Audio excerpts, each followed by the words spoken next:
I was probably the one who first heard of Hidden Valley. It was mid-February, a grueling time of year for a tax accountant.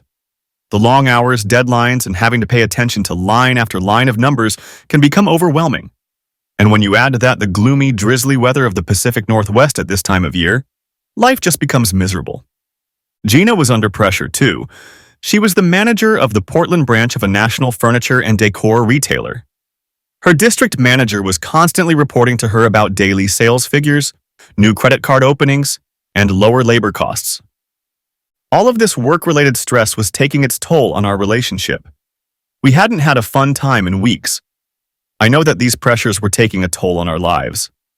In addition, over the past year, Gina had put on weight. The long work hours drastically cut into her time at the gym. If you start skipping workouts, it quickly becomes a habit. It was during this dark period of our lives that I first heard about Hidden Valley Farm. One day at lunch, one of the guys in our office, Tim Merchant, brought it up.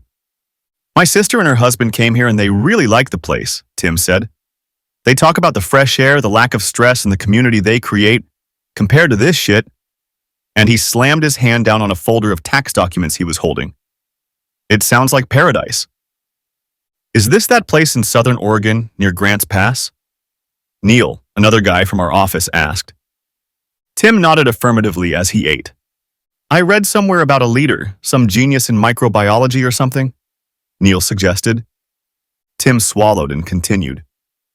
"The guy's name is Simon Brand, and you're right, he has some kind of advanced degree in biology. My sister says they came to Hidden Valley to escape the toxic lifestyle they were living in the city. This Brand has a whole philosophy. I have to say, compared to all this, it sounds tempting." Tom nodded toward the window. One of the many homeless men was walking down the sidewalk with a cart full of his worldly possessions. At that moment, Tim and Neil mentioned the Zoom call they have to attend and get up to leave. I noticed the flyer about Hidden Valley Farm that Tim left behind. It was an informational meeting in a nearby conference room today at 5:30. I read through it. It sounded pretty interesting. I knew Gina was closed today, so she wouldn't be home until 8 p.m. As I left, I grabbed the flyer and wondered, should I stop by and see her? What would be the risk of that? I went to the meeting. The speaker was a normal-looking, clean-shaven, outgoing, smiling type, about my age, early 30s. He talked about the beauty and simplicity of Hidden Valley Farm, without much detail, just in generalities. And then he compared it to city life. The pressures of work, the financial pressures, the pressures of living in a city like Portland, and how all of these factors can poison your life and your relationships. It was like Rick opened my mind and saw what I was experiencing. At first I thought it was one of those cults that takes all your money, but it sounded different. 1. You had to go through a screening process to be accepted. 2. You bought shares of the farm. They had a whole brochure. You became the owner and the shares were your property. Theoretically, you could sell them. And finally, 3rd, the HVF representative was a normal guy, not some weirdo.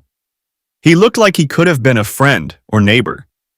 At the end of the presentation, Rick handed out questionnaires to everyone. If you want to know more about our plan, just answer a couple questions and give the questionnaire to me as you leave. If it's not for you, no problem. No pressure. Holding out the questionnaire to me, he looked me in the eye and nodded slightly in acknowledgement. He seemed to be sincere. The questionnaire had a few questions about you. Are you married? Do you have children? Where do you live? Do you own your own home? What do you do for a living, etc.? It even asked what your income was in a pretty broad sense. Pretty personal, but not out of bounds in my opinion. Also asked for an email address. As I left, I held out my business card. "I hope we talk again," Rick said, patting me lightly on the shoulder as I left. On the way home, I pondered how good this could be for Gina and me, or whether I was crazy to even consider such a drastic change in our lifestyle. One thing I knew for sure, something had to change for us. The pressures of our jobs were suffocating our relationship. On the way home, I thought back to the first time I met Gina. I was in athletics at the University of Oregon. I was good, but not outstanding. As a junior, I placed 4th in the 1,500-meter run at the Pac-12 championships. I also ran on the 4x400 relay and my senior year we placed second in the Pac-12. Some kids may go pro in track and field, but I wasn't at that level. My scholarship paid for my college education. I studied business and ended up getting a bachelor's degree in accounting. Being an athlete, I had the opportunity to live in the athletes' dorms. These were small apartments rather than dorm rooms. Many of them, including mine, had a private bathroom. It was a great place to live as an athlete. When I first met Gina, she was dating another athlete, a basketball player named Reggie Lake. I had seen Reggie in the dorms and on campus, but I didn't know him. Reggie was one of those guys who could score 30 points one night and 4 the next. Despite that, he kept shooting. What Reggie lacked in consistency, he made up for in confidence. He had a big mouth and was constantly talking both on and off the basketball court. There was a kind of cocky charisma about him that often crossed the line and became obnoxious. I met Gina at a party. I knew she was dating Reggie, but he wasn't around at the time. Gina was my type. I introduced myself, Warner West, I said, and we shook hands. Smiles shone on the faces of both of us. There seemed to be some chemistry between us. Evan. When I told her where I lived, she asked if I played sports, and I told her I was on the track team. Unlike basketball and soccer players, other athletes in Oregon didn't have the same celebrity status. We were having a fun conversation when suddenly there was a loud noise, and soon everyone realized that Reggie had arrived. I saw Gina look a little nervously in the direction of the noise. I better go, she said. I looked her in the eye, shook her hand, holding it a little longer than necessary, and said, "Very nice to meet you, Gina." She looked back.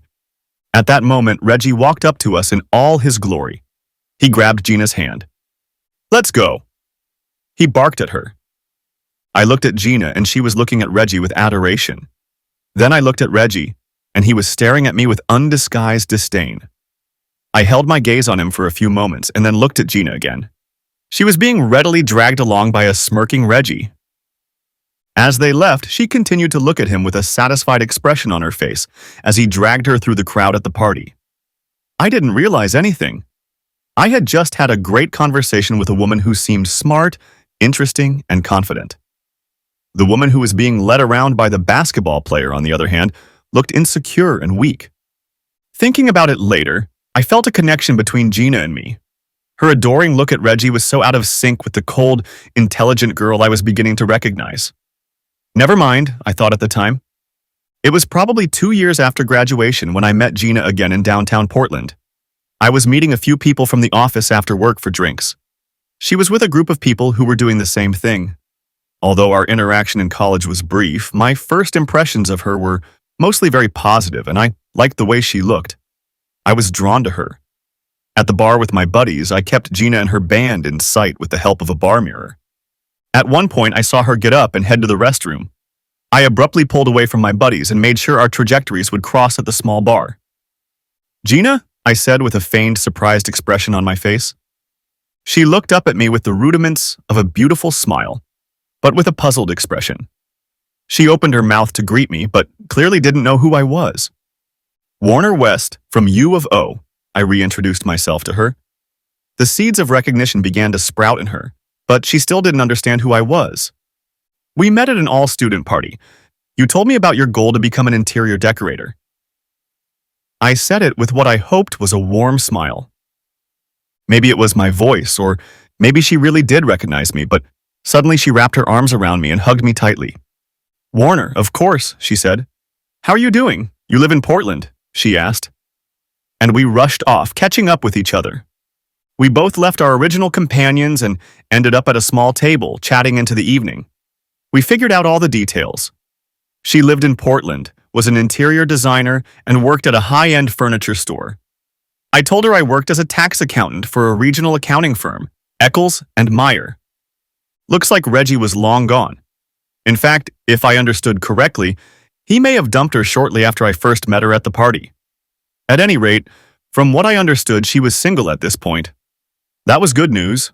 I walked her home, but I wasn't invited inside. But I got her phone number and a promise to meet up the following weekend. We started dating. My initial feelings that there was a connection between us intensified. I saw a confident, funny, intelligent woman again. Almost all thoughts of her being insecure and dependent were gone. I was living with my cousin Shasta, or rather, Shasta was living in my house and paying rent. Shasta was a couple years older than me and was the daughter of my father's sister. She had some problems growing up. Shasta was a nice person, but a little rough. She had dropped out of high school but had gotten her GED. The guys she socialized with were questionable. When I got home that night and saw the motorcycle in the driveway, I realized she had company. I think I've met this guy before, I thought as I entered the house.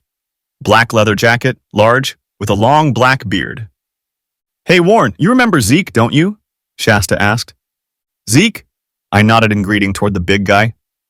Immediately I smelled the odor. "Shasta, I asked you not to smoke in the house." I hated to punish her, but I had a few rules, and smoking in the house was forbidden. After all, it was my house. "Listen, bro," Zeke intervened. "I'm about to turn on the fan. Chill out." He held out his hands, palms up with a half smile on his face. This was my house. I had a few rules. And this guy is telling me to chill? "No, you listen, Zeke." I turned to him and addressed him sharply. "In your house or wherever you live, you can do whatever you want. Smoke, relax, whatever you want. But it's my house. I pay the utilities, taxes, insurance, and mortgage. That gives me the right to make the rules. I don't have many, but this is one of them. If you're not happy with it, you have other options. Do we understand each other?" He just stared at me, squinting his eyes. The smile and pleading pose were gone. He only nodded slightly in acknowledgement, but there was no trace of the hostility simmering on the surface. "I'm sorry, Warner," Shasta interjected. I nodded at her, moving to another part of the house. I bought this house from my parents. It used to be rented out. It was old, with a detached garage. I was working on a project to convert the garage into an ADU, accessory dwelling unit. All I had to do was finish the bathroom. Honestly, I needed the money from Shasta's rent to cover all the house expenses. The next weekend, Gina and I spent in Astoria. Astoria is in the far northwest corner of the state. Astoria is a revitalized historic city with a rich history, museums, monuments, and landmarks. We did not see any of these historic landmarks. Our time was devoted to each other. Were there any negative aspects? The only thing I can remember is a strange relationship in college with Reggie Lake. Why would a woman with so much to offer give in to Reggie, or anyone for that matter? It didn't make sense. At the time, I wrote it off as an immature college romance. Over the next year, our relationship got better and better. We became close. All thoughts of a college relationship faded away. Over the next year, I planned to propose to her. We had already talked about marriage, and I was sure she wanted it as much as I did. During that year, several changes happened. First, she was taken into a management training program at Laguna and 101, a national designer home furnishings company. It was a well-known company that produced a beautiful glossy catalog and sold overpriced furniture and accessories. Second, I completed an apartment over the garage and Shasta moved into that space. The house was now completely owned by me and Gina. Since Shasta moved into the ADU, Gina essentially moved in with us. Speaking of moving, it turns out Zeke was almost done. As mentioned, Zeke and I didn't have the best relationship, but my opinion was slowly changing. Unlike the other men in Shasta's life, Zeke seemed set on a long life with Shasta, plus he was quite handy and sometimes helped fix things around the house. I appreciated that. Eventually, I proposed and we got married.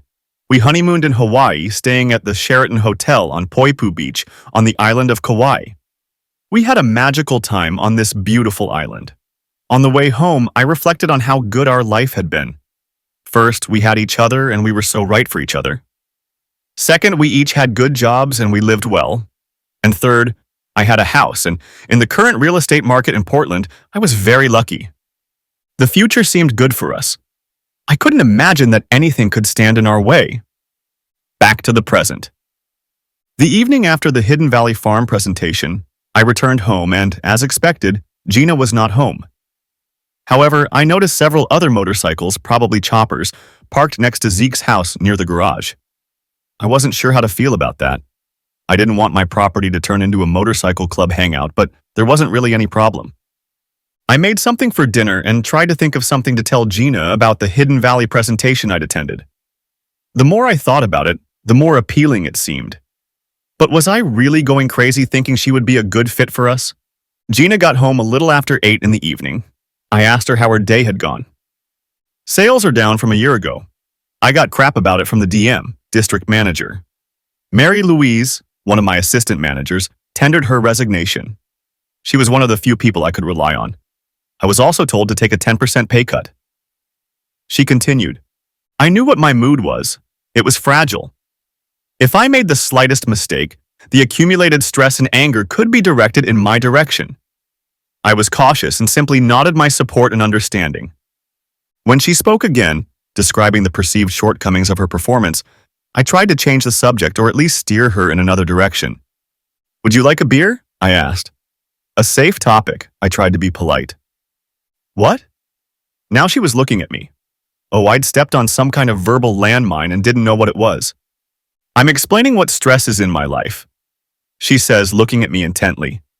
And you're asking me about beer, she says. Are you listening to me? I still don't know exactly what I did wrong, but even after several years of marriage, I've learned the strategy for the right answer. Say as little as possible. I deserve better in my life than this. I don't need this stress. I don't deserve this, she said. I looked at her, pursed my lips, and nodded slowly, as if I fully understood the load of stress she was carrying. I know it was a coward's way out, but I didn't have the energy to confront her. Later that night, I lay in bed and thought about that fun, carefree Gina I'd met the first time. Then I thought about what I wanted out of life in terms of career and lifestyle. It seemed to me that not only were we not achieving our goals in life, but we were not even on the path that could lead us to them. As I fell asleep, I thought about Rick from Hidden Valley Farm and what a great lifestyle he presented in his presentation. Over the next few days, I didn't say anything about HVF, Hidden Valley Farm, to Jean or anyone else. But I kept thinking about it. My dissatisfaction with my job at Eccles and Meyer was only getting worse. The closer it got to April 15th, the more intense the pressure became. Most weeks, Gina had a day off, and we usually tried to get something done on Friday night. This Friday, Gina made a great pasta and shrimp dinner, and we had dinner in the dining room. The bottle of wine was open, and from the looks of it, she had had at least a glass. The mood was much more positive. After dinner, we sat around the table in cozy silence. When the silence stretched a little longer, I glanced over at Gina. She was smiling and looking at me from under her eyebrows, as if there was some inside joke between us. What? I asked with a confused smile on my face. Why didn't you tell me? She asked, still smiling. I didn't know where we were going with this. I had no idea what she was talking about. About what? I asked. I didn't want to disrupt all this positivity, but I was confused. About this, she said, and handed me a glossy brochure that, as I quickly ascertained, contained information about Hidden Valley Farm. As I read the brochure, I noticed a few things. The photos of the place were even more impressive than the presentation. The brochure itself was glossy and professionally done. Top-notch marketing material. Finally, there was an invitation to spend a weekend at the farm and stay in one of their luxurious guest houses. I told Gina about the meeting and what I saw. I said I had been waiting for the right time to tell her about it, but so far the timing wasn't right. I said that I thought she might think I was crazy if I even thought about something like that. She said there was a brochure in the mail today and she was interested in it. We then had a very sincere and open conversation about our work, lifestyle, and relationships. We really opened up to each other and it was very positive. I realized that while I was unhappy with my job, Gina hated hers. At the end of the conversation, we decided to confirm our participation in the HVF weekend in a few weeks. This decision seemed to take a huge stressful load off our esteemed backs. That evening we made love. The mood was much less anxious and reminded me of happier times at the beginning of our relationship. The drive to Hidden Valley Farm took 4 hours. When we checked in, the house had a resort atmosphere and we were given a key and map to our cottage. On the first evening, a relaxed reception was organized. In the Great Hall lay a handwritten note inviting us to the reception. The note was signed by Simon Brand, the manager. The cottage was like a room. There was a sofa and armchairs in the main room. There was also a small dining table with wooden chairs. Lots of windows, and the walls were painted in light, bright pastel colors. The floors were hardwood. The room had a small refrigerator, counter, and kitchen utensils. The bedroom was nice, a little small, with a queen-size bed and two fairly roomy closets. The bathroom was amazing. All stone tub and separate shower, toilet, and sink, but what I liked best was the door leading to the outdoor shower. Hopefully the weather will be warm enough to use it this weekend. Maybe Gina and I can shower together. That's what I was hoping for. The reception in the evening was like a cocktail party. When we checked in, we were given pre-made name tags with our names on them. The first thing we did when we got our name tags was take pictures. While we were having our picture taken, someone brought us a drink of our choice. At this point, the hostess, Summer, an attractive and somewhat earthy woman, introduced herself and ushered us into the reception area. We were introduced to those already staying at HVF, as well as guests like us who had come for the weekend. A nice buffet was served for the guests. Most of the food is grown here on the farm, Summer told us. After a while, you won't believe how healthy your diet will be without toxins. It's delicious and so much healthier, she said. She was right. The food tasted great. Maybe it was just me, but the fresh vegetables tasted better than anything we were used to. When it was over, we walked down the stone path to our cottage. It had been a pleasant night. Since we were accompanied by Summer at the reception, we didn't have a chance to compare impressions. "What do you think?" I asked Gina after a few minutes. "It's too good to be true," Gina replied. "This place seems magical. The people are nice, the food is good, and I love the little cottage they put us up in." She continued, "I think I deserve that kind of lifestyle."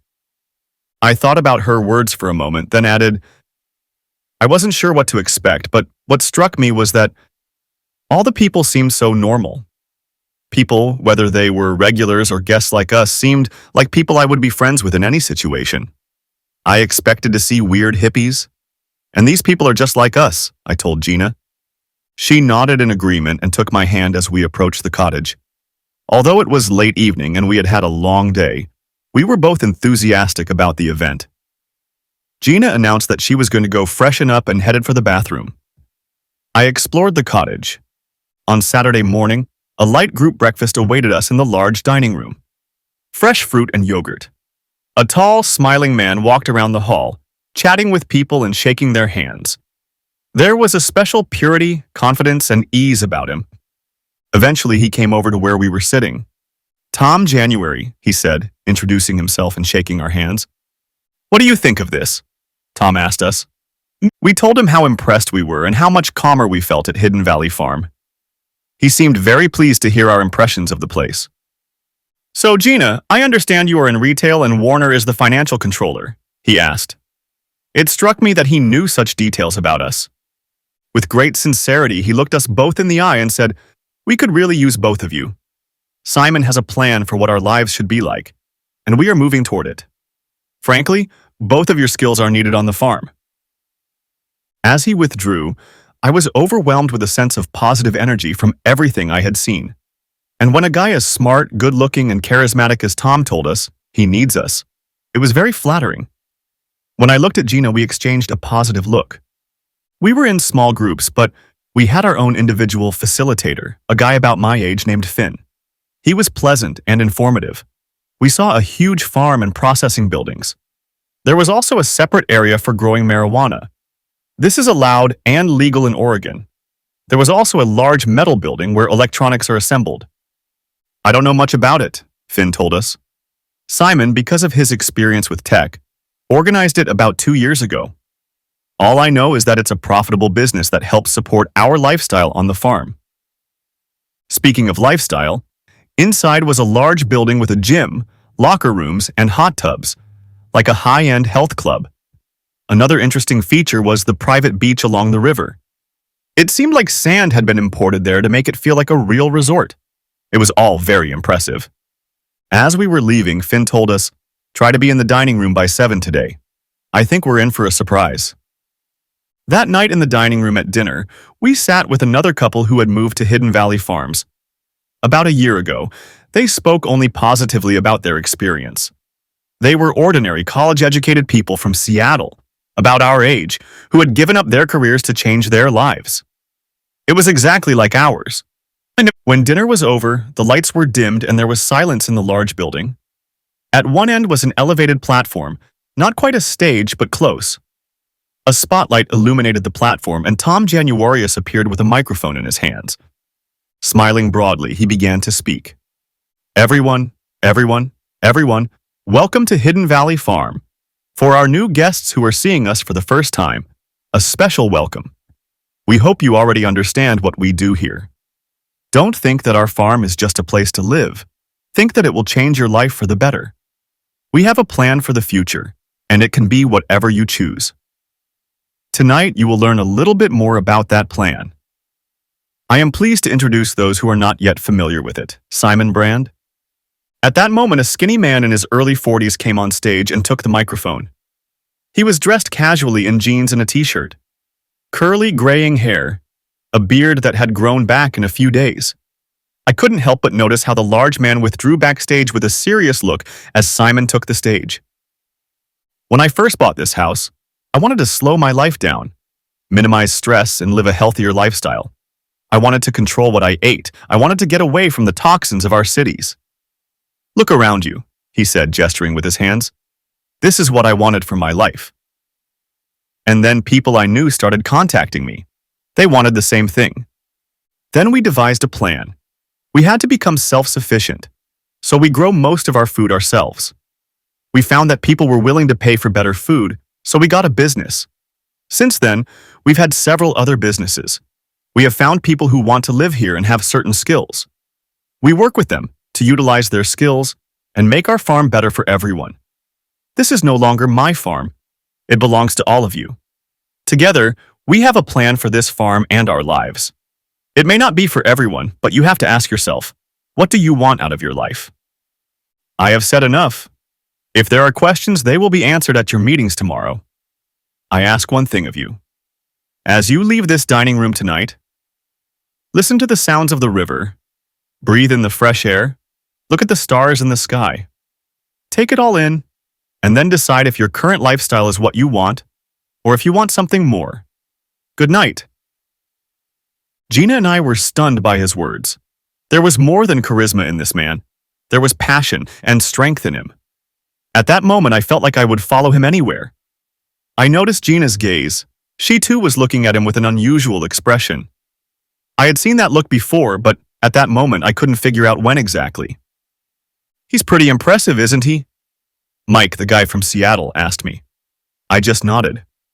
We moved away from the couple from Seattle, and after a moment I asked him, "Who was that big guy on stage?" Mike looked at me confused for a moment, then said, "Oh, that's Simon's security guard. His name is Ed Gunther." He looked a little awkward talking about Gunther. The next day, our appointment was set for 9:30 a.m. We were given a brochure with information on what to expect at the meeting. The meeting was businesslike but friendly. Our representative's name was Angela, and she seemed pleasant. We discussed the issue and decided that we wanted to make a lifestyle change and consider moving to HVF. Essentially, you were buying stock in the farm. There was a big package of financial information. To my cursory glance, it looked pretty standard. It was legitimate capital that could theoretically be sold. How much stock you bought depended on where you lived, from a large shared dorm room to individual multi-bedroom houses.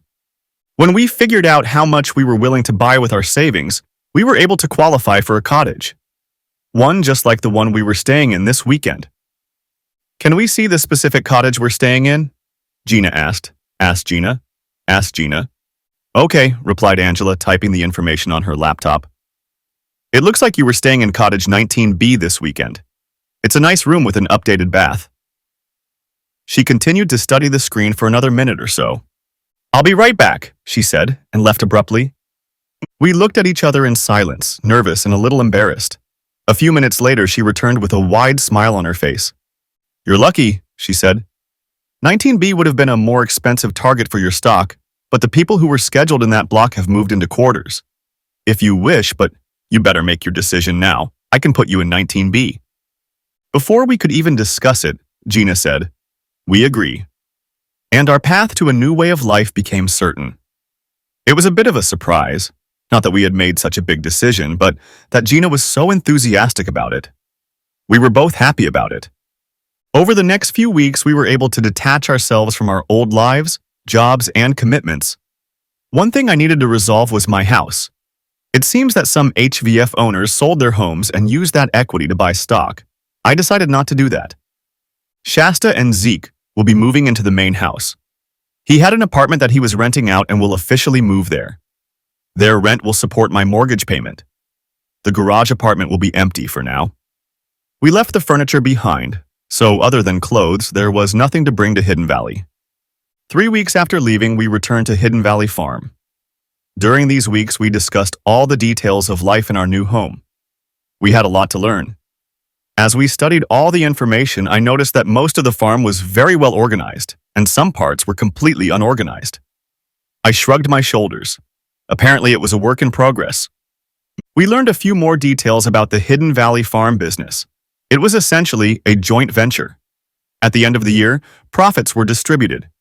Net profits were paid out depending on how much net profit was accumulated based on the number of shares you owned. You could also receive money each month that was deducted from your annual profit share. On the first Monday after we moved in, we had a meeting with the commercial committee. This was to determine where we would work. Gina was identified to work at the farmer's kiosk store on the road to Grants Pass. Her immediate supervisor was Tom January. I was assigned to the business office where I was to handle accounts receivable, accounts payable, and general accounting for a company I learned was called HVF LLC. My supervisor was a woman named April Mann, whom I had seen but not yet spoken to. April struck me as pretty nice, not too talkative, and not known for having much of a sense of humor. No nonsense, but not particularly unpleasant either. Still, Gina worked in the retail store, and I worked in the office in the building where Simon and some of the executives in the inner circle apparently lived. The neighborhood was known as the Quadrant. On my first day in the office, I noticed that Claire, the wife of Mike, a Seattle couple we met, also worked in the business office. She seemed nice and helpful. I quickly realized that the mechanics of what I was doing were pretty simple. The problem was that their system seemed disorganized and inefficient. I could help streamline that part of the system if I understood a little more about how they did business. Essentially, they had 3 main lines of business: farm, retail, and wholesale. Wholesale marijuana and the sale of marijuana products. An appliance assembly business. All income went into one general ledger. And then, well, I'll skip all the boring details. As far as I could tell, it was basic bookkeeping. After a few weeks, I saw several ways to improve the overall system. I approached April with a suggestion to streamline a few things to increase efficiency. "What exactly do you want to do?" she asked. She asked. She asked. There was an accusing expression on her face. I was a little surprised. I thought she would appreciate my input and be happy that I was trying to improve the overall performance. I started to tell her how we could improve, but she interrupted me. "Write a report and I'll review it when I have time. In the meantime, keep working with Claire on what you've been assigned." I was a little embarrassed. The others in the office could see that she was speaking so dismissively to me. I was also a little pissed off. Why was April being such a bitch to me? I was just trying to help after all. Despite the weird hostility in the office, things were great with Gina and me at Hidden Valley Farm. Gina loved what she was doing, and she loved the people she worked with. The lack of stress from our previous jobs was so refreshing. The food was delicious and so healthy. We both increased our physical activity. Gina lost weight and looked great. They had a strange tradition at the beach by the river that we had seen on our first excursion. Our lives improved dramatically. I think several factors contributed to this. The first was less stress. We were happier more often. Second, physically, we were in better shape. I felt I looked a little better, and Gina definitely started to look better after she lost the weight. Those were wonderful times in Hidden Valley, and all our doubts about such a drastic life change were dispelled by a healthy, less stressful lifestyle. We got on so well with each other, we both felt and looked good. I knew that overall we were much healthier and our lives were more active. In the coming weeks, a series of events occurred that began to change everything. I had noted earlier that I wanted to help organize the accounting structure at Hidden Valley Farm LLC. April showed no interest in my suggestions. If I were to honestly assess my abilities as an accountant, I would say this. At best, I was an honest accountant. My strength lay in organization. I had a knack for looking at systems and software and figuring out how to simplify their use for all parties. My technical skills complemented my abilities in this area. And I knew something was wrong with the accounting system at HVF, but I couldn't yet figure out what it was. I had to tiptoe around April. Some of the details of the business she kept from me. But I knew something was wrong. One day I asked Claire about this C account I kept seeing. "What is this account?" I asked the slender, dark-haired Claire. "I see income on it, but I don't see it in the balance sheet," I asked. When I brought it up, she glanced nervously across her cubicle toward April's office. "Warner," she said and shook her head negatively, still looking at April's open door.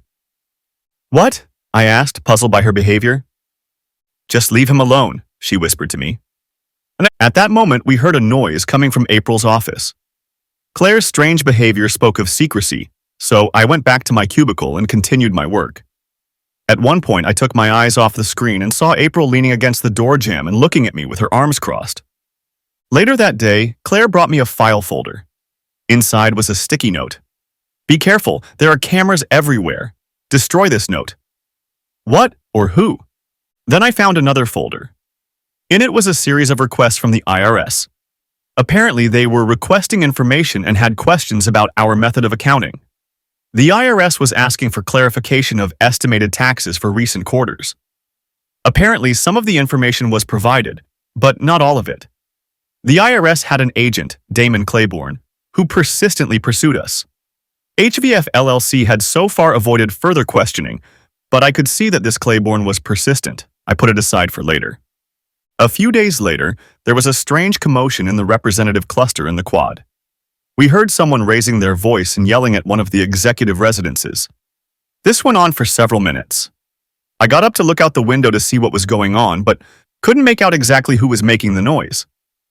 A few minutes later, there was a single scream that sounded like a police siren. I saw a man running down the hillside away from the ATV. He was quickly followed by a car. In the car, I saw Ed Gunther, a large security guard, and several other people. From my vantage point, I couldn't see what happened next, but I could hear shouts of "No, stop!" and the sounds of some kind of struggle. "Everyone get back to work." I looked up and saw April standing in the office with her hands on her hips. I felt like I was in an elementary school being reprimanded by the principal. After work that night, I told Gina what I had seen. She saw Gunther's black Suburban heading toward Grants Pass, followed by another HVF car. At dinner that night, we sat with Mike and Claire. We developed a friendship with them. As we sat there, Tom Januarius appeared on a small stage in the open part of the dining room. "Everyone, everyone, everyone," he announced. "At the end of the evening meal, please stay a little longer. Simon has a few words to say to you." It was not unusual for Simon to speak to the group during a meal, but it was unusual for him to announce that he would be speaking in January. The announcement took on a more serious tone. As Simon took the stage, I noticed his appearance. Worn khaki pants and a work shirt with sleeves rolled up, barefoot. The image of casualness and control. This guy had built-in charisma. Quickly looking around, I noticed all these glowing faces mesmerized by his presence, including Gina's face. I'd seen that look before. "Today," he began, "we had an incident on the farm." He paused, shook his head, and looked at the ground, strutting around the stage with his hands shoved in his pockets. He seemed to be trying to come to terms with something. One of our brothers was unhappy about something and tried to take action. Simon continued, "We are getting help from this man. In our community," he spread his arms wide in an encompassing gesture, "harmony must reign. Sometimes one person can disrupt that harmony." I watched Simon and was mesmerized by his presence. He had a knack for commanding attention. On one side of the stage, I saw Ed Gunther, clasping his hands together in front of him, watching Simon and the crowd. On the other side of the stage stood an attractive blonde woman, probably in her 30s, looking at Simon. I'd seen her before, but wasn't familiar with her. "When we do something like what we're doing here, growth happens," Simon continued, spreading his arms. "And with growth, inevitably comes the pains of growth. The goal here is to create an environment centered around all of our health and all of our lives.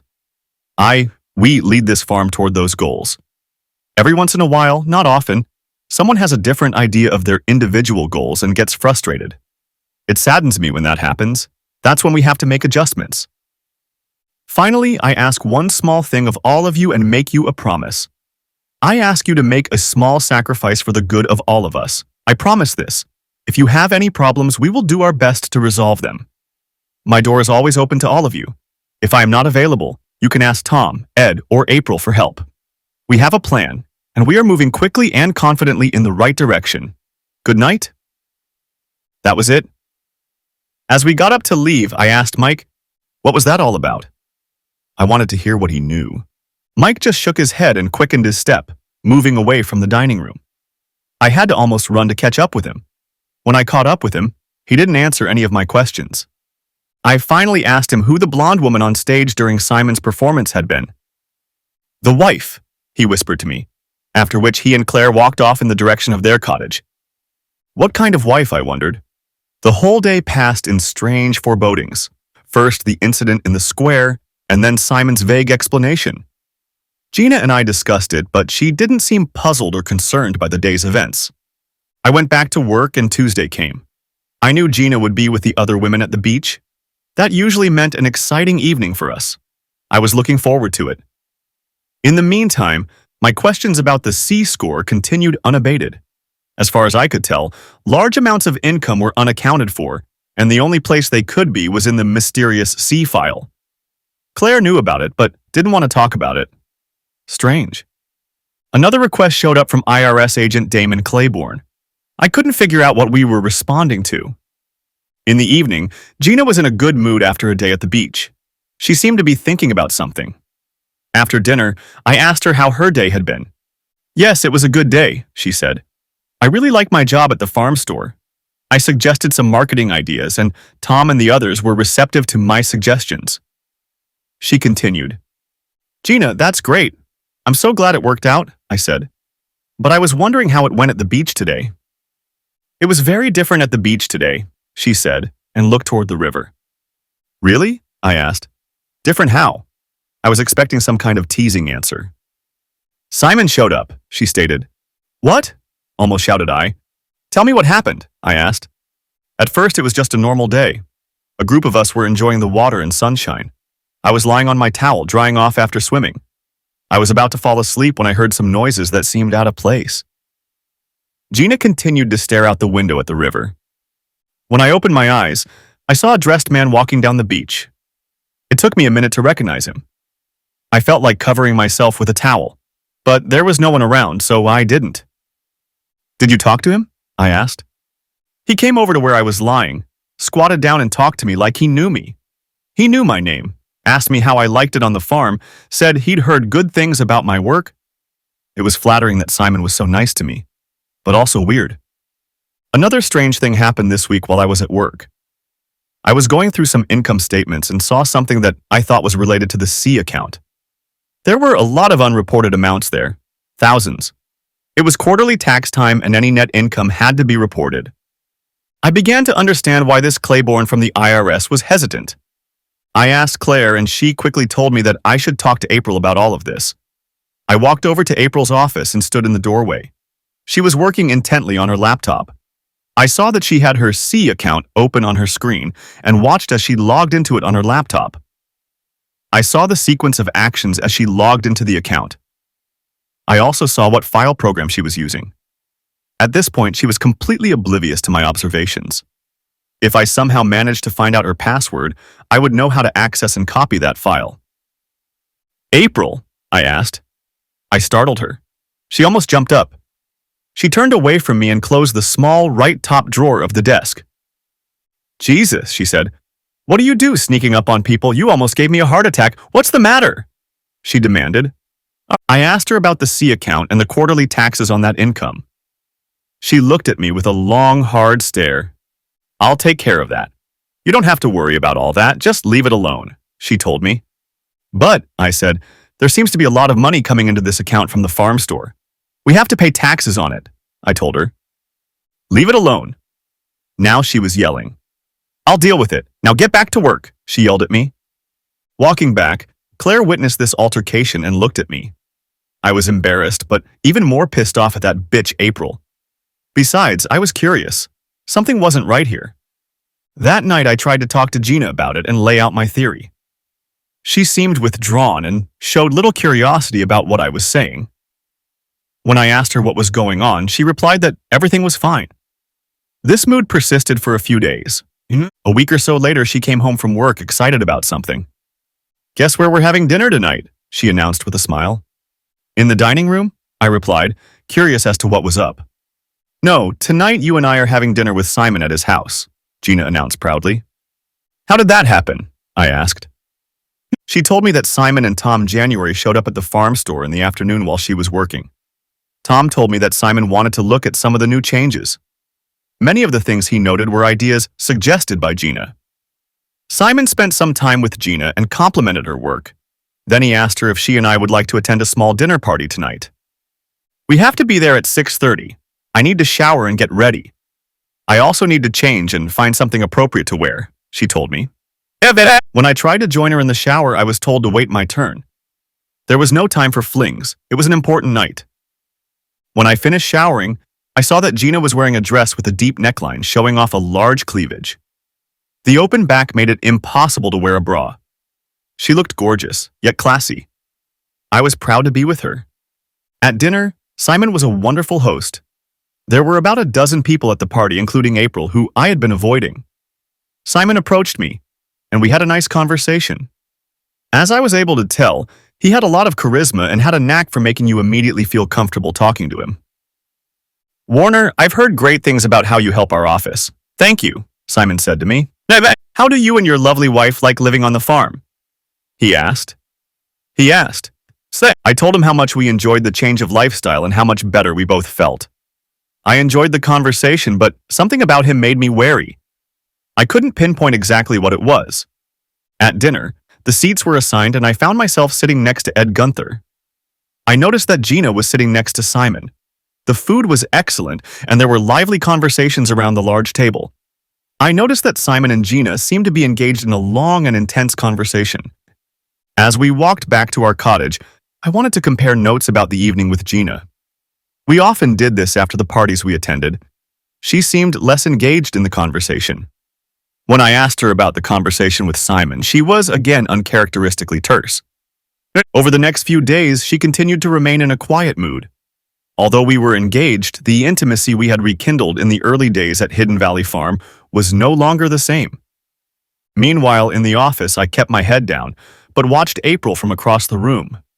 I noticed that she regularly stopped by for a C count. One time, she almost caught on to the fact that I was watching her and threw me a lewd look when our eyes met. One thing was certain. She kept her passwords in a small drawer to the right of the desk. A few days later, Gina came home from work excited again. "Tom stopped by today. I have a dinner meeting tonight with Tom, some of the staff, and Simon." She chirped. "We're talking about a big expansion of our retail network and they need my input. I'm so excited," she continued. "Congratulations," I said to Gina. "How long will the meeting last?" I asked. "I don't know, Warner." She replied with a note of irritation in her voice. "I guess it depends on how much we have time to do," she replied. Attractive dress, shower, makeup again. She looked good as she headed out to meet me at Simon's house. I was starting to get a strange feeling from this situation. We had spent months here, barely showing Simon around. He'd seen her, and suddenly she'd been invited to his house twice in the last week or so. After eating dinner in the dining room, I decided I needed a walk to get my thoughts in order. Walking the paths around the farm, I reflected on the way things are set up here. Healthy food, stress-free lifestyle, beautiful environment, those are all the positives. And here are the negatives. We all work for very low pay, almost free. Profit sharing only. The HWF LLC business was bringing in a lot of money. I wondered where it was all going. Something wasn't right. I needed to get into my C folder and see what was going on there. I started putting together a plan on how to do that. Walking along the ridge, I saw a truck driven by Tom January heading down the road toward Grants Pass. Perhaps their meeting was over and Gina was home. I headed back toward our cottage. By the time I got back to the cottage, it was nearly 8 o'clock in the evening. It was still light outside, but it was starting to get dark. I called out for Gina, but after looking around our little cottage, I realized she wasn't home yet. It might not have been Tom January in the truck, but it was his truck. I sat reading for almost 2 hours before Gina showed up. During that time, my thoughts switched from jealousy to pride at how well Gina was doing, and then to the fact that I thought there was something wrong with the place, at least financially. When she finally showed up, I tried to be calm and asked her about the meeting. "The meeting went well," she said, and that was all she said. She looked at me, then looked away. Something wasn't right. After she got out of the bathroom and into bed, I started asking specific questions about her evening. Who was there? How long did everyone stay? What happened? "Warner, I'm tired. It's been a long day. Let's talk tomorrow." She tried to brush off my questions. When I didn't let her finish, she accused me of not trusting her, and after that, the conversation went downhill from there. It was the first night since we moved to Hidden Valley Farm that we went to bed angry with each other. At lunch the next day, I went for a walk and ran into Mike and Claire on one of the farm trails. As I've learned, it's always best to have a conversation in private where there's less chance of being overheard. I walked over to them and we started talking. They could tell something was bothering me. Mike studied my face and asked, "Everything okay, Warner?" I guess I needed to talk it out. I told them about everything that had happened with Simon and Gina, how he'd been on the beach and how he'd talked to her there. I told them about our dinner at Simon's, his attentions to Gina, and the follow-up meeting I hadn't attended at Simon's last night. I told them about her acting strange and a bit secretive. "Is this all because of me?" I asked. I needed someone to look at the situation from the other side. I expected them to say it was just my imagination. At least that's what I hoped they would answer. I watched their reactions to my words. Both looked at me, then Claire shifted her gaze to Mike. Mike averted his gaze. Neither of them spoke. After a moment, I realized they knew something but were silent. "What?" I asked, studying their faces. Claire nodded to Mike. Mike looked around to make sure we were alone. "I'm going to tell you something, but I'll deny I ever said it if you say it again." Mike turned to me with a serious expression on his face. Then he told me the story. On the farm, he worked with a guy named Steve Garcia. Steve and his wife, Lisa, had moved to Hidden Valley from Yakima shortly after Mike and Claire. They became friends. Steve had a nasty temper and was an emotional person, but was also a nice guy and a good friend to Mike. Mike and Steve worked together on the farm. Steve told a similar story about suddenly meeting Simon and how he showed interest in both of them, but especially in Lisa. According to Mike, Lisa was an attractive blonde. After a while, something changed. Steve became more withdrawn and seemed to sink into a somber mood. Mike tried to talk to him, but Steve wouldn't say anything. For several days, Steve would only show up at work for a few hours and then disappear. There was no official explanation for this, but there were several rumors floating around. Something about his confrontation with Simon and that it had to do with Lisa. No one else was saying anything, and asking questions or talking about the subject wasn't the best idea. "Remember at dinner when you asked who the blonde girl was on stage with Simon?" Mike asked. I nodded. "That was Steve's wife, Lisa," he told me. "That's all I know, but Warner, be careful. Gunther and that band can be rough." "Come to think of it, I haven't seen Lisa lately either," Claire added. Throwing me a brief glance, Mike and Claire quickly withdrew. I was left standing there with far more questions than I had before the afternoon walk. I remembered the commotion in the square and remembered the man running away. It had to be Steve Garcia. He also had to be the brother who became unhappy that Simon had talked about during dinner. That evening, Gina was in a much better mood. She told me that she and Tom and Simon had been discussing the expansion of their retail farm store. Business was booming at this location on Grants Pass Road. She was honored to be part of that discussion. They began to develop a strategic plan. She couldn't stop talking about how wonderful Simon was. She felt honored when Simon asked her opinion on various aspects of the business. They were discussing another location on the south side of Grants Pass, and she said she would probably run that location. She said they asked her to come to meetings like this more often. Then she looked at me to gauge my reaction. "Are you saying there will be more evening meetings?" I asked. "Warner, as Simon said, We will all have to make small sacrifices to accomplish our farm goals. I will miss some of the evenings spent with you, but in the long run, it's for the best." She told me this with an expression of righteous pleading on her face. I knew it was pointless to argue, but based on my conversation with Mike and Claire, I knew I had to keep a close eye on what was going on. One more thing. I had to get my hands on that C file. For the next few days, things went quite normally. But one evening, Gina didn't show up after work, when we usually went to the cafeteria, and disappeared. No messages, no nothing. She just wasn't there. I was sitting with Mike and Claire. They asked where Gina was. "I don't know," I told them. I saw Claire glance over to Mike and they gave me a serious look. I also noticed that a few of the people Gina worked with at the retail store were at dinner. I wondered if I should go look for her. All the cars of everyone on the farm were parked in the large, open paved parking lot. We were all free to drive our cars, we just didn't do it very often. I think I only drove my car twice in the months we spent at HVF.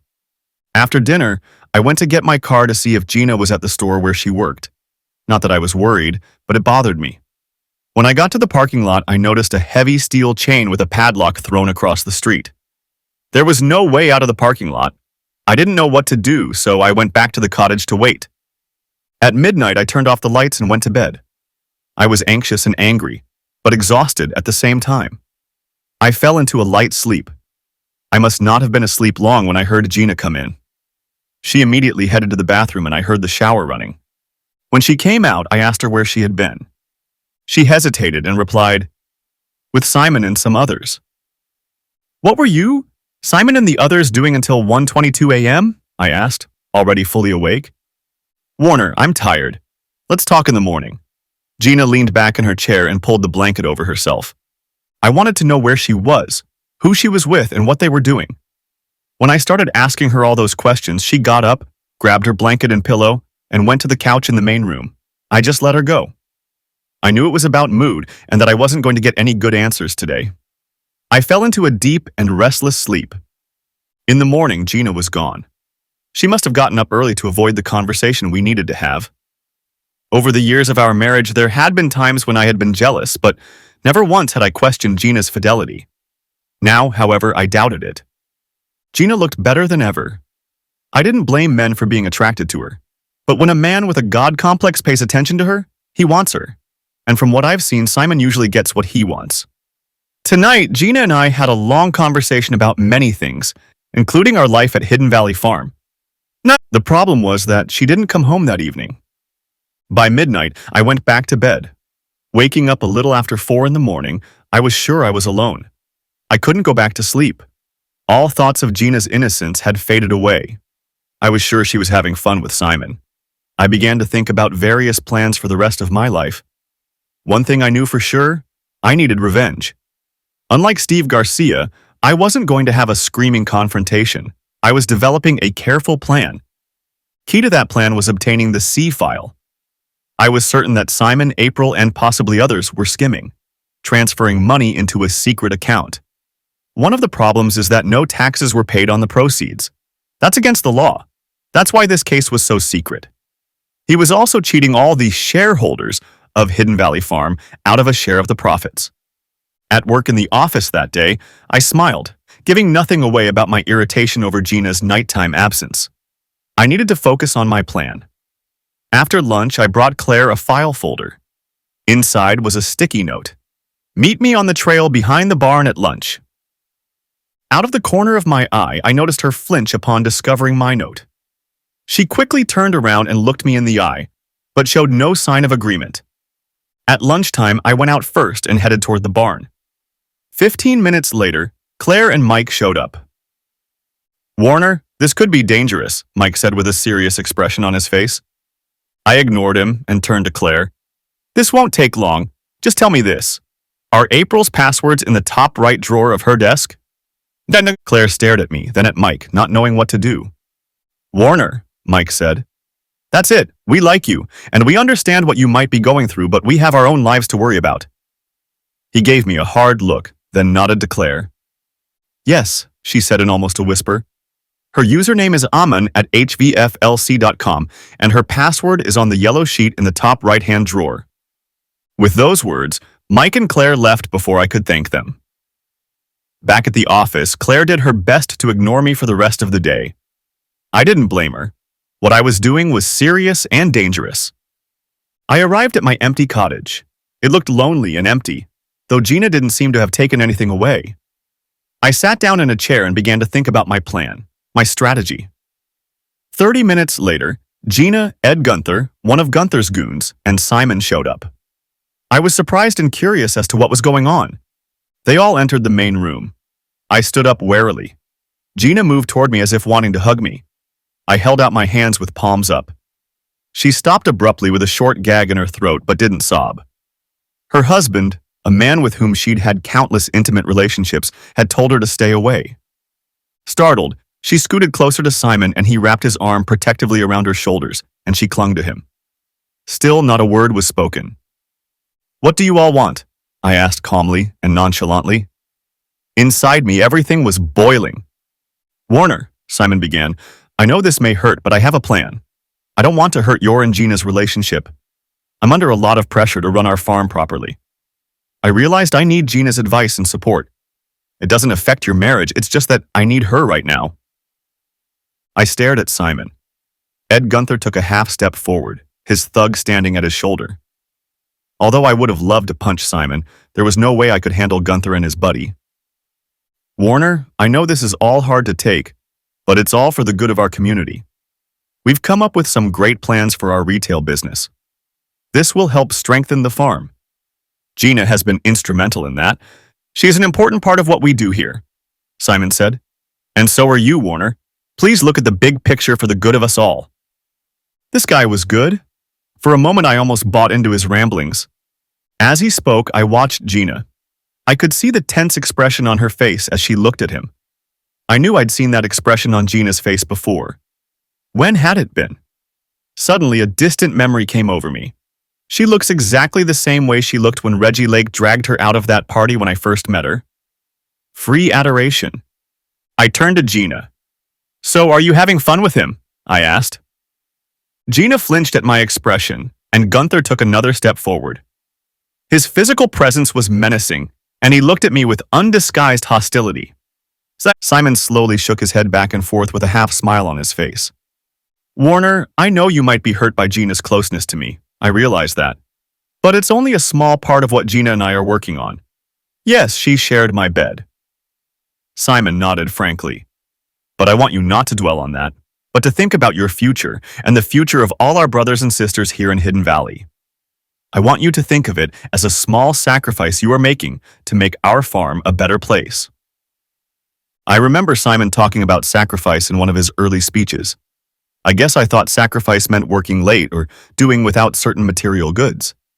I didn't realize that the sacrifice he wanted from me was for me to willingly allow my wife to do that. "Now Ed and I are leaving," said Simon. "I hope we don't have any problems. This is a good time for you and Gina to work through any pain this situation may have caused. Warner, you are very important to our future. I want to sincerely thank you for sacrificing yourself for the greater good." With those words, everyone but Gina left. As soon as they left, Gina moved towards me to give me a hug. I just stood still. I didn't put my arms out to block her, but when she hugged me, my arms hung limply at my sides. I didn't respond to her hug. I thought about the fact that the first step toward the end of my marriage had already been taken. "Warner, please talk to me," Gina said. "I know you're hurting, and I know you may be angry, but this is such a small part of our lives. I expect to be back at our cottage full-time in a few weeks. And then we'll live the rest of our lives together happily on this wonderful farm," she continued with a beaming smile. "So, for the next few weeks, as she just told me, she and Simon will continue to have fun. And she thinks I'm going to put up with that for the greater good? She's crazy. I'm not saying anything. Warren, I love you and I love Hidden Valley Farm. Our lives are so much better here. We can help make this farm a great place for us and many others to live. Simon needs my help in expanding the farm. By expanding, we will make this farm stronger. You and I will be an important part of the future," she tells me. Either she's been practicing with Simon or his ability to say stupid things has been passed on to her. It wasn't a bad speech. Not that I agreed with any of it, but I had to give her high marks for effort. "I deserve this life, we deserve this life together," she says to me with great emphasis. If you haven't noticed yet, Gina is constantly talking about how much she deserves different things, as if the whole world owes her something. Without reacting to her words in any way, I told her, "I'm going to dinner," and started to walk away. She just stared at me, waiting for some kind of reaction. Anger, tears, happiness, or something else. They say the opposite of love is not hate, but indifference. Despite the fact that inside I was beyond furious, I didn't let any of those emotions out. I was neutral. "Warner, wait, I'll come with you," she called out to me. I stopped and slowly turned to face her. There was an expectant half smile on her face as she looked at me. "Do you really think I want to be seen with you?" I said in a calm but firm voice. "The whole farm knows you're having fun with the fearless leader," I tell her. "I have enough dignity left to at least pretend like I don't agree with my wife sleeping with this guy." Her face is frozen with shock at my comment. There is indignation written all over her face. Clearly, she doesn't realize how effective the gossip network is at good old Hidden Valley Farm. "And if you do come, for heaven's sake, please don't try to sit with me tonight," I tell her as I leave the cottage. Surprisingly, she returned to our cottage after dinner. She alternately tried to strike up a conversation with me and cried quietly. Several times I saw her texting on her phone, probably to Simon. Although we sleep together, there is no sex. She made a couple attempts, but my body language unequivocally said, "Keep your hands off me." This is probably the first time in our long relationship that I've refused to have fun with Gina. A normal workday, and I continued to plan. I just needed the right opportunity. I completed my assignments with April, the office, and her computer constantly in mind. I needed to get my hands on that file. In the evening, Gina returns to the cottage. I expected her to be with Simon. I heard her phone ring, a text message tone. I didn't pay much attention to it, but suddenly I heard her say to herself as she studied the message, "I wonder what it's about." After a moment, I asked, "What?" She looked up, perplexed by my words, and then realized that I had heard her reaction to the message. "Oh, just some important meeting tomorrow afternoon," she said. When I asked a little more about it, she didn't elaborate. I needed to see the message. I needed to know if April would be at this meeting. I know the password to Gina's phone, but she always carries her phone with her, even in the bathroom. Suddenly I had an idea. "Gina," I say, and she looks at me expectantly. "I know I've been hard on you, and I don't really like you with Simon, but I can sacrifice that for a short time. Let's make up," I asked her. She immediately hugged and kissed me. I responded, and in her opinion, we were on the way to reconciliation. I, on the other hand, had my own agenda. "Honey," I tell her, "why don't you jump in the outdoor shower and I'll join you?" She nods in agreement, smiles, picks up her phone and heads to the bathroom. In the bathroom, I tell her I'm going to lock the front door and join her in a minute. I see her phone on the stone counter in the bathroom. I quickly dial the code and find her text message from Tom January. The meeting is at 2 p.m., executive office at Simon's house. I check the attendee list. Tom, Ed, Gina, Simon, and April. Yes, I think I just found my opportunity. "Warren," she called out from the shower. "Where are you? What took you so long?" "On my way," I replied. "More than likely this is my last night here. It's also more than likely the last night we'll be together. What's more, I wouldn't be surprised if there are a number of changes coming to this idyllic farm in the near future. Of course, I'm not saying anything of the sort. Eventually, we both fall serenely asleep. Each of us is content for different reasons. The next day, I packed my backpack. Phone, car keys, wallet, iPad, toiletries, some extra clothes I might need. Nothing obvious that would indicate I was leaving, just a few essentials. All morning at work, I'm nervous. I find it hard to sit still. Claire notices my odd behavior but doesn't say anything. She and Mike have been trying to distance themselves from me lately. I don't blame them. They know I'm up to something.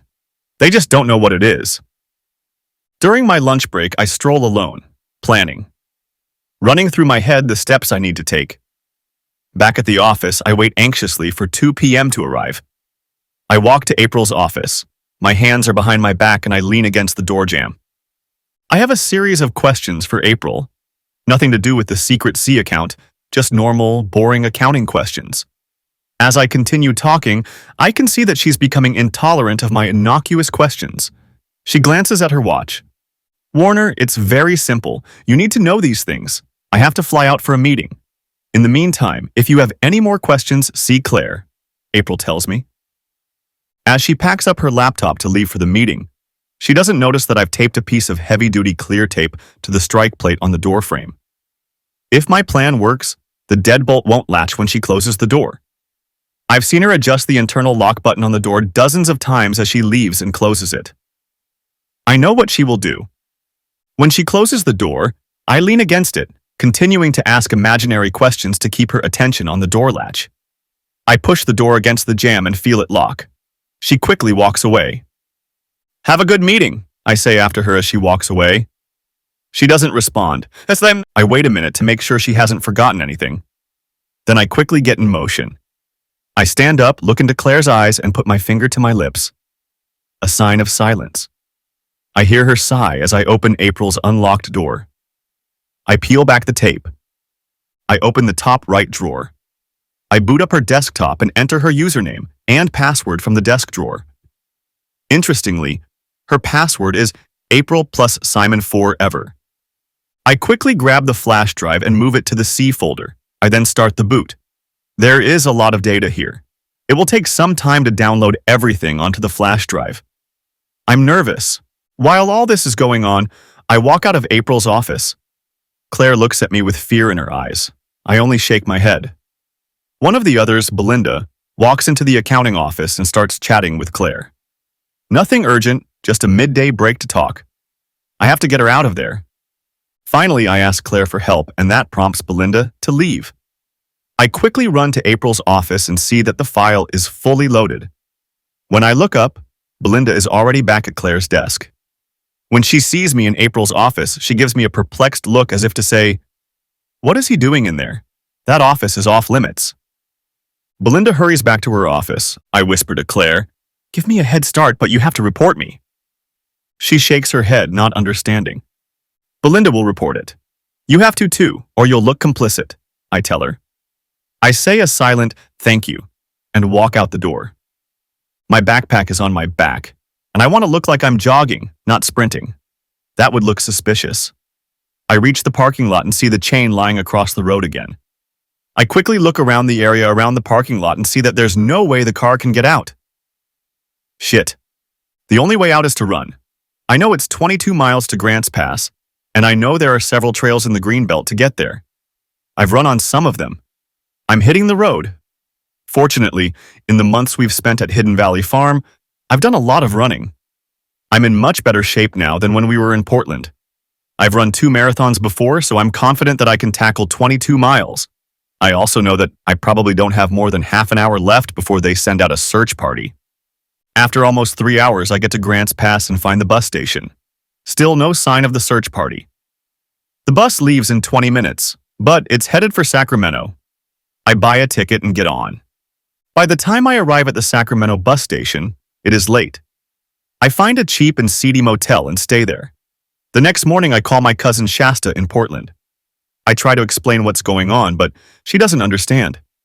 It's complicated, and Shasta isn't the sharpest tool, but she wants to help. I tell her I need to go back to Portland. She's working, and there's no way she can carve out the time to drive 12 hours to Sacramento and 12 hours back. I don't blame her. She says she's going to talk to Zeke, her boyfriend, to see if he can help. Turns out a few of Zeke's buddies are in Reno and heading north. As a favor to Zeke, they agreed to pick me up in Sacramento and drive me to Portland. I thanked Shasta fervently and mentally figured that every negative thought I ever had about Zeke had been washed away. I had to spend another night in a cheap motel. I was still nervous about my escape from Hidden Valley. I lay low and barely left the motel room. Checking my phone, I received messages from Gina. "Where are you? And did you leave the farm? And also, I miss you. And finally, everyone's looking for you." Wow, I can only imagine the reception. Zeke's friends show up, 3 of them, all in helicopters. Robert, Banjo, and Hoss. You can imagine. Black leather jackets, long beards, heavy and lacking in hygiene. But I was still happy to see them. I had to get home. Whoever was looking for me would hardly think of me in this crowd. I recognized them a little as we drove north to Portland. As different as they were from me, they turned out to be pretty good guys, and a lot smarter than I'd realized. That goes to show you can't judge people by their looks, and that goes for Simon too. During the long drive home, I started thinking more about Simon and the farm. Okay, he bought the land and developed it. That's understandable. But people like us who bought shares, in my opinion, grossly overpaid for what they got. Almost like a timeshare. Then Simon got all these people, residents who essentially became free labor. They paid Simon to live there and do the work. I know there was a profit share, but it was minimal. And then what I think was happening was that he was transferring cash, which was untraceable, into this C account, and then hiding it. Most likely overseas. Apparently April and possibly Tom January were involved. From what I'd been able to see over the past few months, there had to be millions in the account. In the evening, we drove to Portland. Me, Haas, Banjo, and the whole gang went to my house. Shasta and Zeke were there. We ordered pizza for me and lots of beer. Shasta had a lot of questions. Where is Gina? What happened at the commune? Her description, but actually pretty accurate. What are my plans? I didn't want to go into details just yet. I was still going through the sadness of my marriage likely breaking up, the anger at Simon and some of the people at Hidden Valley Farm, and the betrayal from Gina. I have never been more certain about the direction my life will take in the near future. At least for now, I would be living in a garage apartment. That night before I went to bed, I hid the flash drive in a secret, safe place in the garage. It is in a small hole under a foundation block. I haven't yet warned Shasta and Zeke that I might run into the Hidden Valley people, most likely with Ed Gunther. The next day, I get up and make a to-do list. Find a divorce lawyer, contact Damon Claiborne at the IRS, and try to get in touch with Steve Garcia, Mike's friend, who disappeared from the farm after a run-in with Simon. I look out the window. Shasta's home. I think I should let her know of any potential problems if Gunther shows up. I call her, and as we talk, I see Gunther's Suburban pull up in my driveway. He must have been watching the house. On the phone, I tell Shasta, "Hide somewhere in the house. One of the farm assholes just pulled up. There could be trouble." She asks me questions as I hang up the phone. I have to make sure Gunther doesn't bother her. I meet Gunther and his two guys in my driveway. "You're on private property. Get out of here," I tell him. You can see that Gunther is furious. He heads straight for me, and the other two split off to either side. They've done this sort of thing before. Gunther pulls out a stun gun and fires a charge at me. With a loud scream, I fall to the ground. When I come to, I find myself taped to a wooden chair in the garage. Gunther and his goons are already there. This is much more serious than I thought. "Where's the damn file?" he asks. I answer nothing, and the guy to my left punches me in the jaw with his fist. I see stars and I'm dazed. "This could be easy or it could be hard. You decide for yourself," the bald asshole tells me. "My boys hope you choose the hard way. They haven't been practicing much lately." He says something between a frown and a smirk. "I got nothing," I tell him. Smash. I get hit by another guy. My mouth is bleeding and I've lost a few teeth. And Gunther tells one of the guys to get something from the car. I'm in deep shit. But then I remember what happens at the farm and determination comes back to me. The bandit comes back with a canvas bag. Gunther looks inside, rummages around, and then pulls out an ugly tool. Something like a wire cutter with sharp, wide jaws. I'm more than surprised. "For the last time, Mr. Accountant, where is the file?"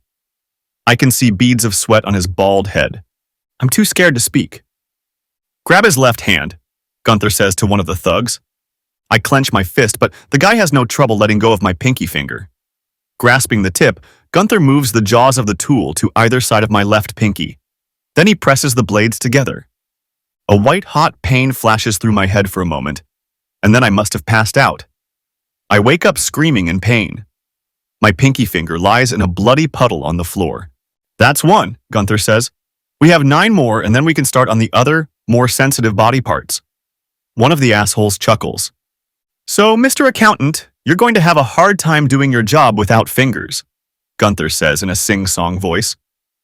And then, in a much angrier tone, "Where the hell is that file?" I can't even speak, so intense is the pain. If I could at this point, I would tell him. The bandit grabs my hand and straightens my next finger. Gunther looks at me, shakes his head, and begins to manipulate the cutter. At that moment, there is a loud noise outside. A vibration swept through the small garage. It was the rumble of numerous Harleys. Gunther puts down his tool, reaches for his shoulder holster, and with a movement of his hand signals the other two to disperse. They look at Gunther for direction. The door swings open and Zeke, Banjo, and 5 others burst into the apartment. Gunther and his boys keep their guns at the ready. The motorcyclists have guns too. I'm in so much pain I barely know what's going on. All I know is that Zeke and company have arrived just in time to save at least one more of my fingers from coming off. Gentlemen, Gunther begins with a nervous smile. It looks like we're having a bit of a standoff. Gunther is clearly outnumbered, 7-3. Mister, I suspect we can come to an agreement, Zeke says, looking intently at Gunther. Gunther seems to relax a little. Hoss, Zeke commands sharply, not taking his eyes off Gunther. There is the sound of a gunshot, and then a bullet hole appears in the middle of Gunther's forehead. For a moment he stiffens with a surprised expression on his face, and then falls over. All of the boys' guns are now pointed at Gunther's men. Both bandits' hands fly upward in a sign of surrender. Drop your weapons, Zeke orders. And they drop it. Several things are happening now. I am incredibly hurt, but at the same time I am overwhelmed with relief at this turn of events. At this point, I'm almost unconscious. Shasta bursts in and wants to take me to the hospital. Zeke refuses. We can't have anyone investigating what happened here, Zeke says. We'll get Warner fixed up, and then we need to get rid of all of this. He tells her, glancing around the room. Zeke's guys packed up the body and the other 2 guys in a businesslike manner. Everything went into the Suburban. 3 Harleys followed the Suburban relentlessly, heading east. I later learned that Gunther's body and the 2 guys had disappeared. The Suburban was sent to a repair shop. The VIN had been completely wiped off. I didn't ask questions. I didn't want to know. A few days later, Zeke asked me if I wanted my share. A share? A share of what? I asked. It turned out that between Gunther, his 2 goons, and what they got for the Suburban, there was about $30,000 in profit from the whole affair. I gave up my share and asked Zeke to split it between Robert, Hoss, and Banjo. I also told him how grateful I was for his help. True, I lost a finger, but as Zeke told me, most of the guys he works with have less than 10 fingers left. I'm not sure if this was a club I was happy to sign up for. One of the guys, certainly not a doctor, had a hard time writing my hand where a finger had been severed. Fortunately, Gunther's tool had sharp blades. The cut came out clean. It didn't look too grotesque. After a few days of recovery, I had a job to do. I was confident that no one else at HVF would have a problem, at least not yet. Monday morning, I contacted the IRS office where Damon Claiborne worked. He was not in attendance, but through his secretary, she set up an appointment for me to meet with Claiborne on Wednesday at 11 a.m. After lunch, on a borrowed Harley, I traveled to Yakima. I learned that Steve and Lisa Garcia now live in Sela, not far from Yakima. They were the same Steve and Lisa that had been at Hidden Valley Farm. I didn't give them any advance notice of my arrival. I never met any of the Garcias. I had been warned about Steve's temper. It was a small house on a dusty street. There were no sidewalks. There was a pickup truck in the driveway. With a bandage on my left arm, I walked up to the house and knocked on the door. It opened quickly, and a dark-haired man in his 30s, in need of a shave, stood before me. Although I had never met him in Hidden Valley, I recognized Steve Garcia. "Can I help you?" he said. Not outright hostility, but far from friendly either. "My name is Warner West," I begin, and realize I need to proceed with caution. "I was in Hidden Valley FA." "Get out of here!" he explodes at the mention of Hidden Valley Farm. "Steve, you've got it all wrong." I raised my hand. "Gunther and his boys did," I tell him hastily. "I left there last week. Simon took my wife." I quickly add. The door was inches away from closing when my words caught his attention. He invited me in. I told him my story. I left out the part about Zeke getting rid of Ed Gunther and company. I told him how it all started with Simon's interest in Gina, with all his nonsense about self-sacrifice and the good of the farm. He seemed to have heard it all before. I had to be careful when gathering information from Garcia. He could quickly launch into a long, rambling tirade about killing them all, burning the place to the ground, and slowly strangling Simon. I was angry at Simon and what had happened, but Garcia was on another level of anger. So what are we going to do? His dark eyes focused on me as he asked the question. I started telling him about possible tax evasion, legal channels, and maybe some type of negotiated settlement. Bullshit! He intervened. I want to destroy that bloody Simon. We discussed the concept. Garcia was rational enough to realize that he could never sneak onto the farm and get close enough to Simon to exact revenge. I talked him out of mass destruction at the farm. There are too many good people there. He reluctantly agreed. I decided I had to go. I got the information I needed from Steve, but his hostility was beginning to worry me. If you ever hear about this asshole anywhere away from this damn farm, let me know, Steve told me as I left. I assured him I would. On Wednesday, I was scheduled to meet with Claiborne, the IRS agent.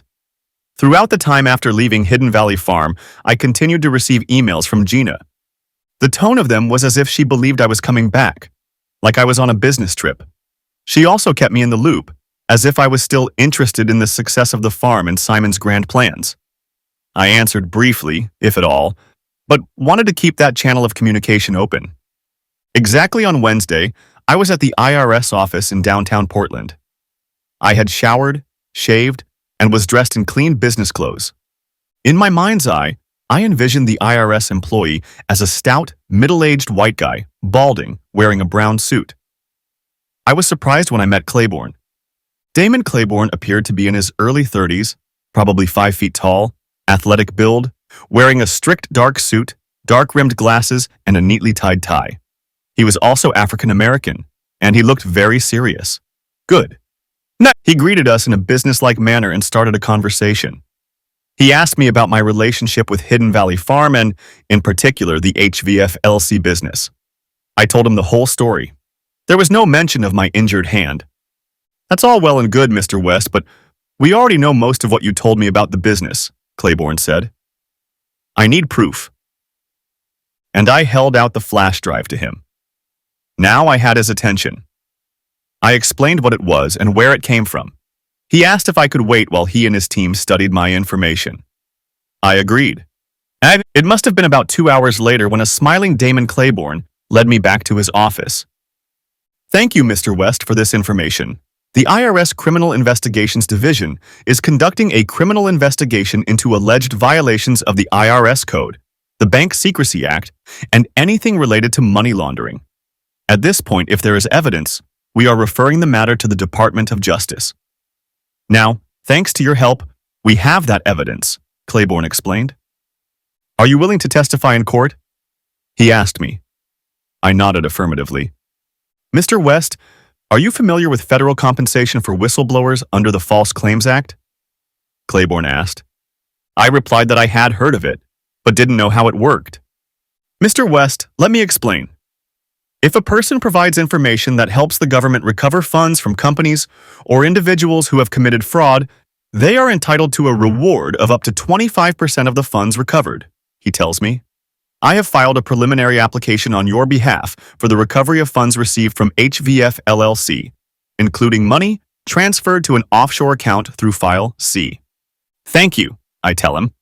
No, Mr. West, thank you, he says and extends his hand for a handshake. So now the wheels are in motion. I wonder what will happen next, I think, as I walk out of the IRS office. I ask him, what's next? He's a bit terse in telling me his plan of how to proceed. He tells me the following. Things will happen quickly, I assure you. I go to a divorce attorney, and he suggests a prenuptial agreement. I offer Gina all of my shares in Hidden Valley Farm, and she in turn relinquishes any claim to my other assets. Other than the house I owned before the marriage, there are no assets. There will be no downside for Gina. Of course, she will not find out about any reward for informants. I also arranged with the bank and got a small loan secured by the house. Working capital. I drew information from the news, Gina's emails, and small bits of information offered by Damon and the IRS. Here's what seemed to have happened.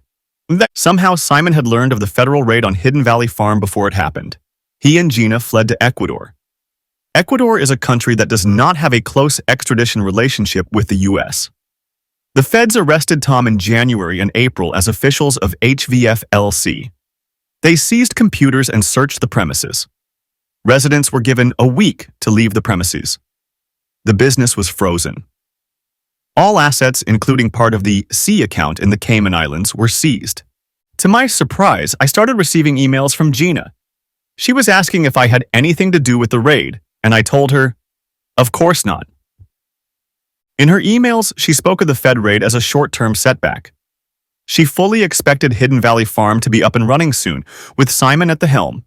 She talked about his genius, his talent, what a special person he was. She said she was honored that she and Simon had a close friendship. I brought up the idea of us getting married after the wedding. I suggested that, given her close relationship with Simon, wouldn't it be better for the good of the farm if she managed our shares? I waited for her answer. In the meantime, I had some business with Zeke. I asked him about forged documents, how much it would cost, and if he had access to such things. For a good ID, driver's license, passport, you'll have to pay $10,000. Zeke told me. $10,000, I think. How long will it take? I ask. About a week after we get the picture, he replies. Later that day, I call Steve Garcia on the landline. I tell him I have some news for him. Also, could he please stop by Walgreens and take passport photos and mail them to me? Surprisingly, he agrees without further question. Finally, I get an email response from Gina. She has discussed the prenup with Simon, and he agrees that she should own the stock. She is ready to sign the document. I tell her that in order for the document to be official, it needs to be notarized. That means she has to get a hard copy, sign it, have it notarized, and then return it to me. After a few days, I was able to do that. She sent me an address in Ecuador. They live in the city of Cuenca. I mailed the document to Gina. The next day, having become 1,000 people poorer, I received Steve Garcia's fake ID. His new name is Oscar Lindar. For another $2,000, Zeke's accomplice will deliver a package to a certain address in Selah, Washington. The package contains a fake ID, a used passport, a driver's license, and several inactive credit cards. There's also $5,000 and an address in Cuenca, Ecuador. Garcia will understand. The rocket was launched. Now I had some free time. I contacted Damon Claiborne, and he informed me that my whistleblower reward application had been approved.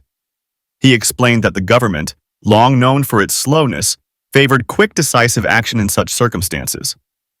But we'll still have to wait, he tells me. Damon, I have a suggestion for this award. Could we get the people who end up signing it together for a brief meeting? I have an idea, I tell him. He says he'll work on it. 2 days later, his secretary asked me to be in a conference room on the 4th floor of the federal building on Friday at 10 a.m. I agree. It's been almost a week since the package for Garcia was delivered. I haven't heard anything. I got an email from Gina. Same old nonsense. Simon is a genius. He finds her interesting. Hidden Valley Farm is about to be better than ever, and she can't wait to meet me. Friday morning, I'm at the federal building. I have the paperwork in my folder. I hope I can present this information. I am ushered into a large conference room and shake Damon's hand warmly. He introduces me to his boss, Karen Natalie, and another gentleman, Chris Waverly. Damon talks about what I did to help with the Hidden Valley case. Mr. West, thank you for your help, Karen tells me. We couldn't have done it without you. I see that your reward has already been signed, so you should feel good about that. I nod my head in agreement with her words. The thing is, she continued, it can take years to pay these rewards. We seized the property and the federal government now owns the farm. But as for the bank accounts, especially the overseas ones, it will be months or even years before that is resolved, she tells me. I tell her I understand all that, but I have a suggestion for the IRS. She nods for me to continue. As I understand it, the remuneration can be up to 25%, is that correct? I ask. Karen nods affirmatively. I'm offering 25% of what used to be Hidden Valley Farm as a reward, I say. That's my offer. I then hand each of them the paperwork. They take a few minutes to study my offer. Because of my knowledge of the farm and the income, I have highlighted the most profitable quarter of the farm. Of course, they don't know that. This neighborhood contained a deluxe cabin and 7 cottages like the one Gina and I were staying in. It was also where the best fields for growing produce were located. I watched the 3 of them mull over my proposal. Damon nodded his head as if in agreement with me. Karen looked up and was at a loss for words for a moment. Well, Mr. West, this is certainly a unique idea. I can't say I've seen anything like it before, she said. We'll have to discuss it with the others, but honestly, I think it would be acceptable. Give me a week and I'll give you an answer, she said. That was the end of the meeting. I'm optimistic, but I don't want to celebrate just yet. Damon explained that the U.S. government is trying to expedite some things, and that might work in my favor. The other part was that once my farm is 25% operational, we will start paying taxes on the profits. The IRS likes it when they can collect taxes. Right now, with frozen property, they don't get any taxes. They need to be incentivized. Sunday night news comes out. Leader of controversial commune found murdered in Ecuador. The following news release outlines what is known so far. Simon Brand, 48, was found dead in a villa in Cuenca, Ecuador. According to local police, the suspect died during a trial. There was another unnamed woman at the villa who was reportedly unhurt. The suspect's name has not been released by police. The investigation is ongoing. Wow, I'm stunned. Yes, I was involved in organizing this case. I just didn't think it would happen so fast. I felt really bad for Steve Garcia. Even though I didn't know him well, I understood what he was going through. I didn't want him to die. I started getting emails from Gina. They are long and rambling, talking about the senseless death of such a brilliant man. She writes about her sadness and how a part of her died with Simon. I don't answer her letters anymore, but they continue anyway. On Friday, I get a call from Damon Claiborne with good news. The IRS has conditionally accepted my offer. There was a mountain of paperwork to do, and next week I would have to meet with the appropriate county staff at the farm to analyze the assets. It will take time for my offer to become official, but the wheels are in motion. I thank Damon. Warner, I'm the one who should be thanking you. It's because of you that I got the promotion. I couldn't have done it without your help, Damon tells me. Damon, if there is anything I can do for you, please let me know, I say. You know, Warner, he says, I might have to agree with you. He says, and we part ways. Wow, what a few months this has been. I've been working with Josephine County for a few months now. Even though the government strives for efficiency, it takes time to get all the legal documents in order. It seems like a long time ago when Gina and I first heard about Hidden Valley Farm. We met a lot of good people at the farm. I quickly think back to Mike and Claire. I remember the great food and the healthy lifestyle. I remember how close Gina and I were during our first few days there. And then I remember the negatives. April's problems in accounting. Ed Gunther and his goons. Their devious way of getting our entire workforce for minimum wage. And most of all, how Simon seduced Gina with his flattery and charisma. He'd ruined our marriage just because he wanted to entertain Gina. I blamed her too. She was attracted to the type. I should have remembered Reggie Lake and how she was with him. I thought all those years with Reggie were just an immature infatuation. I guess it wasn't just Reggie. And to think I would have put up with her infidelity. No way. I thought about it. I also wondered if I could recreate Hidden Valley Farm 2.0. No, it seemed to me that with a little help I could do it. Many months later, Hidden Valley Farm 2.0 was working great. It was smaller, but we were growing and selling our produce. I took a previously untilled slope and planted vineyards. It would take a few years, but in the future we would grow wine grapes. I had other ideas and discussed them with some of the managers.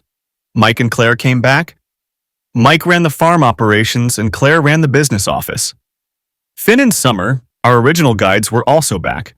They were in charge of growing and producing marijuana. One day, out of the blue, I got a call from Damon Claiborne. We exchanged pleasantries and I told him about what was going on at the new farm. I asked how he was doing and what was going on with the business. That was one of the reasons I called, he told me. Have you had any contact with Gina? He asked. Gina. Every now and then by email, but that's about it. I don't even know where she lives. Last I heard, it was Ecuador. I told Damon. Why? I asked him. Let's put it this way, he said. There's a large amount of money from an offshore account that's unaccounted for. The last thing we were able to trace was that Simon was storing it in Ecuador, but apparently he's gone, and so that leaves Gina as the most likely person to know about it, he continued. I promised that if I had any contact with her, I would let him know. That was the end of it. There were about 10 other people working and living at HVF 2.0. Claire, Mike, and I decided to reopen the retail business. It was a profitable part of the old HVF business, and we all thought it was a good way to increase revenue. We began interviewing candidates for the position of retail grocery store manager. One of the residents, Angela, from the original HVF, screened candidates and scheduled interviews. The interviews were conducted by me. Several people came in and one or two seemed like a good fit. When I got to the last interview, it was a familiar face. Gina. I was more than surprised to see her.